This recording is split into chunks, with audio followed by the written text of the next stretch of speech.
تم اپنے والدین کے گھر جاؤ اور گاڑی کا مطالبہ کرو۔ میں نے تمہارے باپ ارشد کو منع کیا کہ یہ سب مناسب نہیں، مگر اس نے مجھے طلاق کی دھمکی دے دی۔ میں مجبوراً ابو کے پاس گئی اور انہیں ساری بات بتائی۔ ابو کہنے لگے، بیٹی مجھے معاف کر دینا، مجھ سے بہت بڑی غلطی ہو گئی جو تمہارے لیے ایسے آدمی کو چن لیا۔ میں چپ رہی تو ابو بولے، اگر میں نے تمہارے شوہر کی بات آج مان لی تو وہ تمہیں بھکارن بنا دے گا اور عمر بھر تم سے چیزیں منگواتا رہے گا۔ میں اور تمہاری ماں تو اس کے مطالبات پورے کرتے کرتے مر جائیں گے، اور ہمارے انتقال کے بعد کیا ہوگا؟ تمہارے بھائی یہ سب کر لیں گے؟ ہرگز نہیں، تب تمہاری زندگی تمہارا شوہر جہنم بنا دے گا۔ تم آج ہی جا کر انکار کر دو۔ میں نے ایسا ہی کیا، مگر بات سچ میں طلاق تک جا پہنچی اور ابو نے اس کے مطالبات مان لیے۔ تمہارا باپ تمہیں جو بھی عیش کرواتا وہ تمام چیزیں میرے باپ کے گھر سے آئی تھیں۔ پھر میرے امی ابو کا انتقال ہو گیا۔ پھر ایک دن ارشد نے لمبی چوڑی لسٹ مجھے تھما کر مجھے میرے بھائیوں کے گھر بھیج دیا۔ انہوں نے مطالبات ماننے سے انکار کر دیا تو ارشد نے مجھ پر بد کرداری کا الزام لگا کر طلاق دے دی، اور وہ تصویریں جو اس دن میں نے جلا دی تھیں وہ ارشد نے میری اور کسی غیر مرد کی ایک ساتھ بنائی ہوئی تھی۔ وہ سب جھوٹی تھی۔ وہ مجھے اور میرے بھائیوں کو بلیک میل کرنا چاہتا تھا، مگر میں اب تھک چکی تھی، اس لیے میں نے وہ تصویریں جلا دی جس پر تمہارے باپ نے مجھے طلاق دے کر گھر سے نکال دیا۔ جب میں نے اپنے بھائیوں کو فون کر کے بتایا تو وہ بولے، ہمارے پاس مت آنا، اس لیے میں نے تم سے کہا تھا کہ پتہ نہیں ہمیں رہنے کو جگہ ملے بھی یا نہیں۔ مگر تبھی مجھے ایک انجان نمبر سے فون آ گیا۔ پھر پتہ چلا یہ تو ہمارا بہت پرانا ملازم ہے۔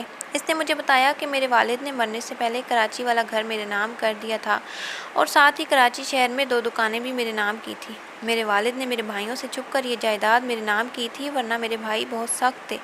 میں نے والد کے ملازم سے مکان کی چابیاں لے لی اور دکان کا کرایہ بھی مجھے وہی لا کر دیتا۔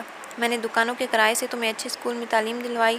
تمہارے ساتھ جب یہ سانحہ ہوا تو میں ڈر گئی اور تمہیں اسی لیے خاموش رہنے کا کہا، کیونکہ وہاں کی چابیاں تو صرف میرے پاس تھیں۔ پھر تم سے پہلے وہاں پر کون جا سکتا تھا؟ میں نے خفیہ طور پر تحقیقات کی تھی اور اپنے والد کے ملازم شبیر کو یہ کام سونپ دیا۔ آج وہ تمہارے مجرم کو میرے سامنے لے آیا تھا۔ یہ تمہارے سگے باپ کا بھیجا ہوا آدمی تھا۔ اسے پتہ چل گیا تھا کہ میرے باپ نے میرے نام جائیداد کی تھی اور میں اس کے بغیر بہت اچھی زندگی گزار رہی ہوں۔ اس سے یہ سب برداشت نہیں ہوا۔ وہ مجھے بے سکون کرنا چاہتا تھا، اسی لیے اس نے اپنی ہی بیٹی کی عزت خراب کروا دی، فقط اس لیے کہ مجھے نیچا دکھا سکے۔ میں امی کی بات سن کر حیران ہو گئی۔ امی نے مجھے بتایا کہ میرے مجرم کو انہوں نے پولیس کے حوالے کر دیا ہے۔ اگلی صبح میں تھانے گئی تھی تاکہ امی کی باتوں کی تصدیق کر سکوں۔ امی کا ایک ایک حرف سچا تھا۔ وہ آدمی میرے باپ کا بھیجا ہوا تھا۔ مجھے تو یقین نہیں آتا کہ کوئی انسان اس حد تک بھی گر سکتا ہے۔ میرے مجرم کو قانون نے سزا دی اور باپ کو اللہ تعالیٰ نے سزا دی۔ وہ فالج زدہ ہو کر بستر پر پڑا ہے اور اس کا پرسانِ حال کوئی نہیں۔ میرے مجرموں کو تو سزا مل گئی، مگر میں جو بے قصور ہوں اور بے سکون اور پریشان، اس کا ازالہ کون کرے گا؟ جب میرا سگا باپ جو میرا محافظ تھا وہی غدار نکلا تو پھر کسی اور پر بھروسہ کیسے ممکن ہے؟ میرا دل کرتا ہے کہ میں اپنے باپ کے پاس جاؤں اور اس سے پوچھوں اس نے میرے ساتھ یہ ظلم کیوں کیا۔ میں تو اس کی سگی بیٹی تھی، اور بیٹیوں کو تو لوگ جان سے زیادہ پیار دیتے ہیں۔ میں اپنے دل کا بوجھ اتارنا چاہتی ہوں۔ آپ کو کیا لگتا ہے، مجھے اپنے باپ کے پاس جانا چاہیے یا اسے اس کے حال پر چھوڑ دینا چاہیے؟ کمنٹ سیکشن میں جواب ضرور